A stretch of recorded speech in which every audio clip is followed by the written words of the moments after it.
Welcome back to my channel. ഇന്ന് ഞാൻ നിങ്ങളോട് ഷെയർ ചെയ്യാൻ പോകുന്നത് നമുക്ക് എങ്ങനെയാണ് വീട്ടിൽ വെച്ചിട്ട് നമ്മുടെ കാജൽ ഉണ്ടാക്കിയെടുക്കാമെന്നാണ്.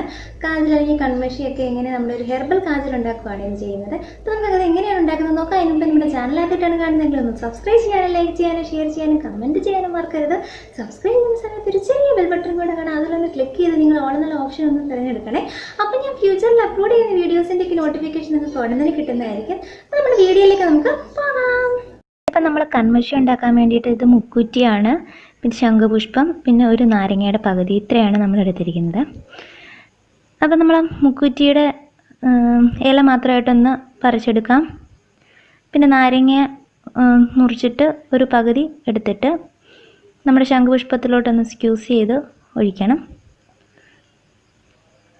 അതിനുശേഷം നമ്മൾ കൈകൊണ്ട് തന്നെ നന്നായിട്ട് ശംഖുപുഷ്പം ഒന്ന് ഞെരടുക. നമ്മുടെ ശംഖുപുഷ്പത്തിൻ്റെ കളർ അത് ഒരു വയലറ്റ് കളറുന്ന നീല കളറായിട്ട് കിട്ടും. നമ്മുടെ ശംഖുപുഷ്പം എന്ന് പറയുന്നത് നമ്മുടെ സൗന്ദര്യവർദ്ധക വസ്തുവാണ്. അതേപോലെ തന്നെ നമ്മുടെ ഒരുപാട് നല്ല മെഡിസിനായിട്ടൊക്കെ യൂസ് ചെയ്യുന്നതും മുക്കുറ്റി നമ്മൾ മെഡിസിനായിട്ടൊക്കെ യൂസ് ചെയ്യും. ഇത് വയറിളക്കമൊക്കെ ഒരുപാട് വരുവാണെങ്കിൽ ഇതിൻ്റെ ഇലയെ തിളപ്പിച്ചിട്ട് വെള്ളം കുടിച്ചു കഴിഞ്ഞാൽ വയറിളക്കമൊക്കെ പെട്ടെന്ന് മാറാനായിട്ട് നല്ലൊരു മരുന്നാണ്, നല്ലൊരു മെഡിസിനൽ പ്ലാന്റാണ് മുക്കുറ്റി. ഇത് നമുക്കൊന്ന് അരച്ചെടുക്കാം. നല്ല പേസ്റ്റ് പോലെ ഒന്ന് അരച്ചെടുക്കണം. ഇതേപോലെ തന്നെ അരച്ചെടുത്തതിൻ്റെ നീര് മാത്രമാക്കി ഒന്ന് സ്ട്രെയിനറിൽ കൂടെ ഒന്ന് സ്ട്രെയിൻ ചെയ്തെടുത്തിട്ടുണ്ട്. അതിലേക്ക് നമ്മൾ ശംഖുപുഷ്പം റെഡി വെച്ചിരിക്കുന്നതും കൂടെ എടുക്കുക. പിന്നെ നമുക്ക് വേണ്ടത് ഒരു വൃത്തിയുള്ളൊരു തുണിയാണ്. ഇത് നമ്മുടെ പഴയ മുണ്ട് നനച്ച് വെച്ചിരിക്കുന്നതാണ്. ഒരു പീസ് എടുത്തിട്ട് എന്നിട്ട് ഇതേപോലെ ഇങ്ങനെ ഈ നീരിലോട്ട് ഇങ്ങനെ നന്നായിട്ട് മുക്കിയെടുക്കുകയാണ് ചെയ്യുന്നത്.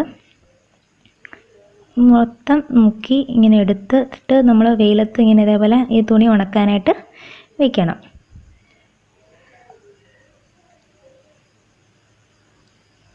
അപ്പം ഞാനിപ്പോൾ ഉണക്കാനായിട്ട് വിരിച്ചിട്ടിട്ടുണ്ട്.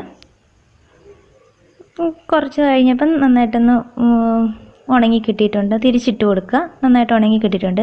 ഉണങ്ങി കിട്ടിയ തുണി ഇതേപോലെ നീളത്തിൽ നമ്മുടെ വിളക്ക് കത്തിക്കുന്ന തിരിയേക്കാട്ടിലും നന്നായിട്ട് വലുപ്പമുള്ള തിരിയായിട്ട് തന്നെ ഇങ്ങനെ ഇതേപോലെ തെറുത്തെടുക്കുകയാണ് ചെയ്യുന്നത്. ഇതേപോലെ ഞാനെല്ലാം തെറുത്ത് എടുക്കുന്നുണ്ട്. കൈ കൊണ്ട് ഇങ്ങനെ ഇതേപോലെ തെറുത്തെടുക്കണം. ഇതേപോലെ തെറുത്ത് ഇങ്ങനെ വെച്ചിട്ടുണ്ട്. ഇനി നമുക്ക് 2 മൺചിരാതാണ് ഇതിനകത്താണ് ഞാനിപ്പം കത്തിക്കാൻ പോകുന്നത്. ഇതിനകത്ത് നമ്മൾ വിളക്ക് കത്തിക്കുന്ന നല്ലെണ്ണയാണ് ഒഴിച്ചേക്കുന്നത്. അതൊഴിച്ചിട്ട് നമ്മൾ തിരിയിട്ട് കൊടുത്തിട്ട് ഒന്ന് കത്തിക്കുകയാണ്. 2 എണ്ണം ഒന്ന് കത്തിച്ച് 2 മൺചിരാതും ഒന്ന് കത്തിച്ചെടുക്കുകയാണ് ചെയ്യുന്നത്.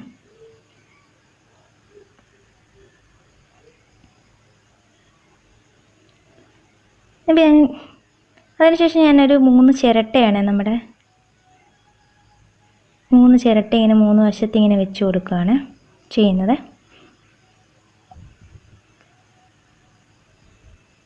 എന്നിട്ട് നമ്മുടെ ഒരു സ്റ്റീൽ പാത്രം വെച്ചിട്ട് ഇങ്ങനെ കമഴ്ത്തി വയ്ക്കുകയാണ്. ചിരട്ടയിൽ ഇങ്ങനെ ബാലൻസ് ചെയ്തിട്ട് വേണം വയ്ക്കാൻ. അത് ഇതേപോലെ കുറച്ച് കഴിയുമ്പോൾ ഇതേപോലെ കരി ഇങ്ങനെ വരും. അത് നമ്മളൊരു സ്പൂൺ വെച്ചിട്ട് ഇങ്ങനെ ചിരണ്ടി ഇങ്ങനെ എടുക്കുകയാണ് ചെയ്യുന്നത്. കുറച്ച് ഇതേപോലെ ഒരു ന്യൂസ് പേപ്പറിലോട്ടോ ഇങ്ങോട്ടെങ്കിലും ഒന്ന് ചിരണ്ടി വയ്ക്കാവുന്നതാണ്. ഞാനിപ്പോൾ ഇത് മൊത്തം തുണിയും കത്തിച്ചിട്ടില്ല, ഞാൻ കുറേശ്ശെ ഇങ്ങനെ കത്തിച്ചെടുക്കുന്നുള്ളൂ. നമ്മുടെ ആവശ്യത്തിനനുസരിച്ച് കത്തിച്ചെടുക്കാവേ.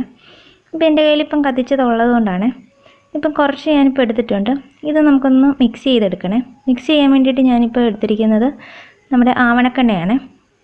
ആവണക്കെണ്ണ ഒരു സ്പൂണോളം ലേശം ഒഴിച്ചിട്ട് ഇന്നൊന്ന് മിക്സ് ചെയ്തെടുക്കുവാണ്. എന്നിട്ട് ഇതേപോലെ ഒരു ചിപ്പിലായിട്ട് നമുക്ക് സൂക്ഷിക്കാവേ. ഇനി നമുക്ക് കണ്ണെന്ന് എഴുതി നോക്കാം. ഇത് വെച്ചിട്ട്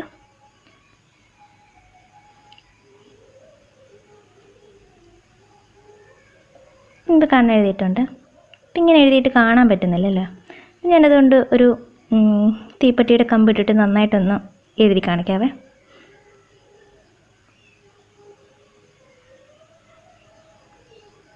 നമ്മുടെ ഹെർബൽ കാജലാണ് ഇത് ഉപയോഗിക്കുന്നതുകൊണ്ട് നമുക്ക് കണ്ണിനൊക്കെ നല്ല ഒരു കുളിർമ കിട്ടുവേ. കെമിക്കലൊന്നും ഇല്ലാത്തത് കൊണ്ട് നമുക്ക് ആർക്ക് വേണമെങ്കിലും യൂസ് ചെയ്യും. കൊച്ചു കുട്ടികൾക്കൊക്കെ യൂസ് ചെയ്യാവുന്ന നല്ലൊരു കാജലാണ്. എല്ലാവരും ഒന്ന് ട്രൈ ചെയ്ത് നോക്കണേ. അപ്പം ഞാനിപ്പോൾ കണ്ണെഴുതിയിട്ടുണ്ടേ. അത് കണ്ടോ, നമ്മളിങ്ങനെ എഴുതുമ്പോൾ ചെറിയ ഓയിലി ആയിട്ട് തോന്നുന്നത്. ഇത് നമുക്കൊന്ന് പൗഡർ ഇട്ട് കൊടുത്താൽ തീരാവുന്ന പ്രശ്നമുള്ളേ.